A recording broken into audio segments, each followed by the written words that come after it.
Baik, mau bertanya apakah dengan adanya pandemi ini sangat mempengaruhi baik bagi penyuluh dan juga bagi petani ya, Bu? Ya, tentu saja. Ini mempengaruhi kinerja kami para petugas penyuluh pertanian dalam menyampaikan informasi kepada para kelompok tani. Dan instruksi dari dinas untuk tidak mengumpulkan petani kecuali saat keadaan mendesak pun hanya dibolehkan sekitar 10 orang agar aturan social distancing tetap dapat dipatuhi.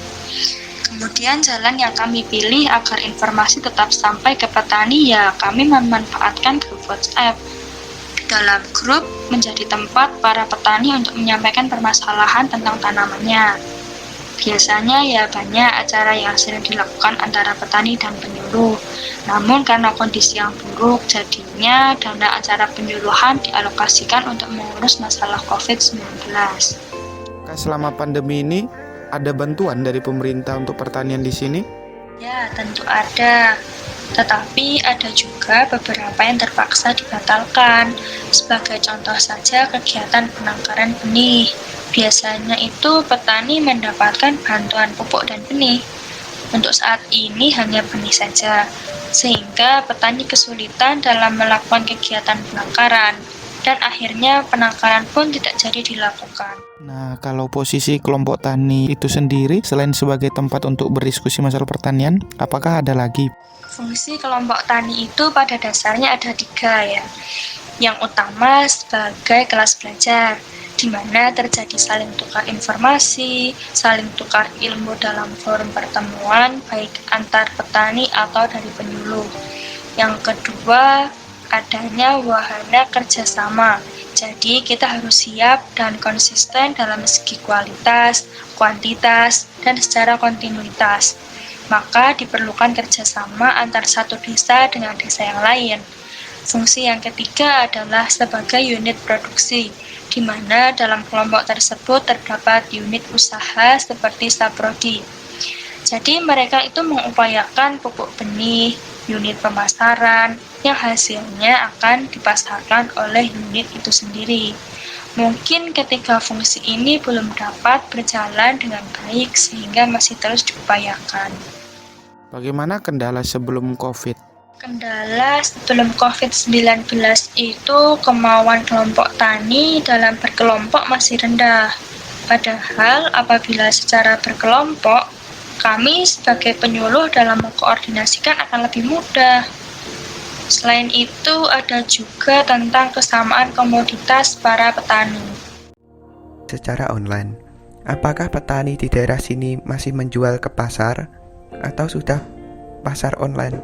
Kalau petani saya, mayoritas masih menjual ke tengkulak.